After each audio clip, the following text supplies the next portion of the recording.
Greetings and welcome, everyone. A couple weeks back, there had been a reveal of some of the main 6 characters from the Friendship is Magic series being designed for the follow-up Generation 5 show. This was very early on in development, and eventually it had been decided by the MLP staff to introduce a whole new cast of characters rather than trying to reinvent previous ones. But it was kind of interesting to see possibilities. Putting the main 6 into a 3D environment, and each as a different kind of pony. It seemed that the most work had been put into Earth Pony Twilight Sparkle, and now a more recent video showing some of the MLP staff at a convention panel has revealed even more of the early designs of Generation 5 Twilight.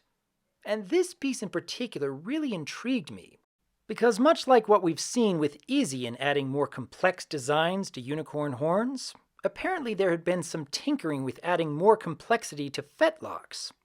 Taking a closer look here, it's almost as if Twilight's cutie mark has expanded to go all the way down her legs.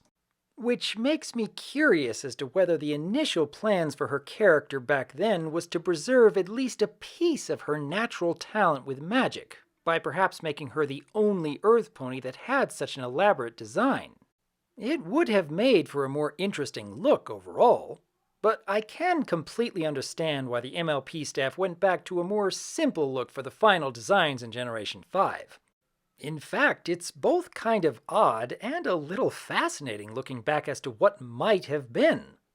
For example, imagine if the main 5 ended up with these color schemes instead.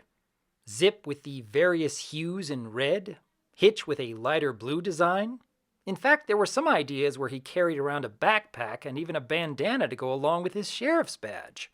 Though I still think quite a lot about how much work went into Earth Pony Twilight Sparkle, and whether all of that effort will always just be a behind-the-scenes tidbit, or whether there might be some alternative uses for it in the Netflix series set to release next year.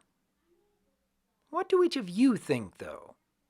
If you've seen any of these pieces of G5 Twilight Sparkle floating around, what sort of impression did you get from them? And do you believe we might be seeing any more in the coming months? Leave your thoughts in the comments below, because as always, I am Dr. Wolf, and I look forward to hearing from you.